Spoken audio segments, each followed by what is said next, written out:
ہونہار بسما نور نے پاکستان کا نام روشن کر دیا۔ جرمنی میں گلوبل ایکشن آف فیسٹیول کے تحت انہیں ایوارڈ سے نوازا گیا۔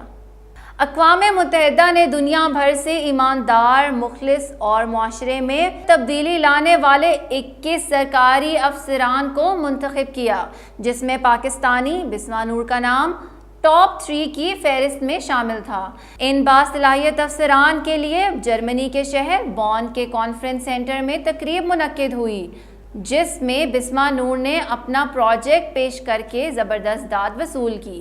انہوں نے پاکستانی لڑکیوں کے نام پیغام میں کہا کہ وہ صلاحیتوں میں کسی سے کم نہیں ہیں، انہیں دنیا کے ہر پلیٹ فارم پر اپنا تخلیقی کام پیش کرنا چاہیے۔ میں بہت فخر محسوس کر رہی ہوں کہ مجھے جو ہے پاکستان سے جرمنی صرف یہ ایوارڈ ریسیو کرنے کے لیے بلایا گیا، اور دوسرے فخر کی بات یہ ہے کہ اتنے پورے لوگوں میں صرف ایک میں پاکستانی لڑکی تھی جو کہ یہاں پر ریپرزینٹ کر رہی ہوں، اور میں چاہتی ہوں کہ میں اسی طرح اپنے ملک کا نام جو ہے روشن کروں۔